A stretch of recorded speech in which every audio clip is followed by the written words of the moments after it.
خاموشی اور مسکراہٹ دو طاقتور اوزار ہیں۔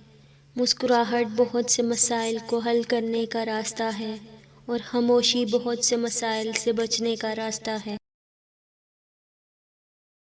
چپ سے بڑی کوئی بد دعا نہیں ہوتی۔ جب بندہ بولتا ہے تو قدرت خاموش رہتی ہے، اور جب بندہ خاموش ہو جاتا ہے تو قدرت انتقام لیتی ہے، اور اس کا انتقام بہت برا ہوتا ہے۔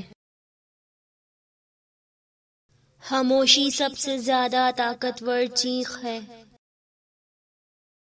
خاموشی کی ایک دنیا ہے، اس میں اگر آپ داخل ہو سکتے ہیں تو پھر ہی آپ اس کا مزہ لے سکتے ہیں۔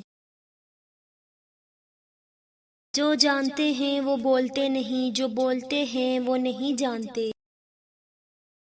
خاموشی اختیار کر لینا دب جانے کی علامت نہیں، ترجیحات کا فرق ہے۔ ہر بات اور ہر بندہ جو آپ کا مستحق نہیں ہوتا۔ خاموشی کا درخت امن کا پھل دیتا ہے۔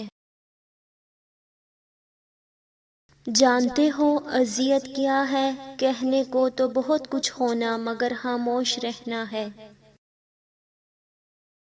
بدتمیز الفاظ آپ کے جذبات کو ٹھیس پہنچا سکتے ہیں، لیکن خاموشی دل کو توڑ دیتی ہے۔ کچھ باتوں کا جواب صرف خاموشی ہوتی ہے، اور خاموشی بہت خوبصورت جواب ہے۔ جو آپ کی خاموشی کو نہیں سمجھتا وہ شاید آپ کی باتوں کو نہیں سمجھے گا۔ ہر خاموشی ہاں نہیں ہو سکتی، گلہ بھی ہو سکتی ہے۔ الفاظ خاموشی سے زیادہ گہرا زخم بنا سکتے ہیں۔ خاموشیاں جو سننا سیکھ لیتے ہیں وہ دوسروں سے الگ ہو جاتے ہیں، پھر دنیا ان کی تلاش میں ہوتی ہے اور وہ کسی کو نہیں ملتے۔ ہنسی ہمیشہ بہترین دعا ہوگی، خاموشی ہمیشہ بہترین بدلہ ہوگی، اور محبت ہمیشہ آپ کی ضرورت ہوگی۔ اگر بات سستی ہے تو خاموش رہنا مہنگا ہے، اور بہت سے لوگوں کو ایسا لگتا ہے کہ وہ اسے خریدنے کے متحمل نہیں ہو سکتے۔ ان کی خاموشی سے ڈرو جن کا آپ نے دل دکھایا ہے، کیونکہ اگر انہوں نے کچھ کہا نہیں یا کیا نہیں تو بدلے میں اللہ ضرور کرے گا۔ بعض اوقات سب سے زیادہ معنی خیز چیزیں خاموشی سے مل جاتی ہیں۔ جب خاموشی کو ہتھیار کے طور پر استعمال کیا جائے تو یہ الفاظ سے بھی زیادہ زخم لگا سکتا ہے۔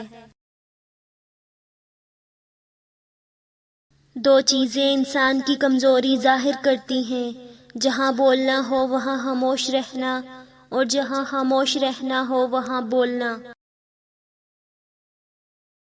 اپنا منہ صرف اس صورت میں کھولیں جب آپ جو کچھ کہنے جا رہے ہیں وہ خاموشی سے زیادہ خوبصورت ہے۔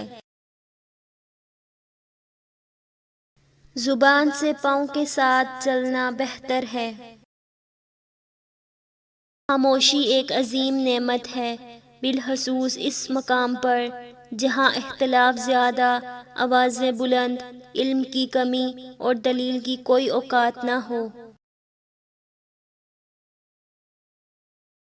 ہمارے دو کان اور ایک منہ ہے، اس لیے جتنا ہم بولتے ہیں اس سے دگنا سننا چاہیے۔ خاموشی زندگی کے بہت سے دکھوں سے سیکھا جانے والا سبق ہے۔ خوش زندگی کے لیے کافی حد تک پرسکون زندگی ہونی چاہیے، کیونکہ یہ صرف پرسکون ماحول میں ہی زندہ رہ سکتی ہے۔ خاموشی سنہری ہوتی ہے جب آپ اچھے جواب کے بارے میں سوچ بھی نہیں سکتے۔ کبھی کوئی ایسی بات نہ کہو جو خاموشی سے بہتر نہ ہو۔ اپنے خلاف باتیں خاموشی سے سنو اور جواب دینے کا حق وقت کو دے دو۔ خاموشی ایک بہترین عبادت ہے، خاص کر تب جب آپ جاہلوں میں گرے ہوں۔ خاموشی کی اصل طاقت خاموش رہنا ہے، خاموشی کی اصل طاقت خاموشی کے کاموں میں ہے۔ کسی کے ساتھ لڑنا جھگڑنا انسان کے وقار میں کمی لاتا ہے۔ لوگوں کو اپنی خاموشی سے ڈراؤ۔ بعض اوقات خاموشی لفظوں سے بہتر ہے کچھ سمجھانے میں۔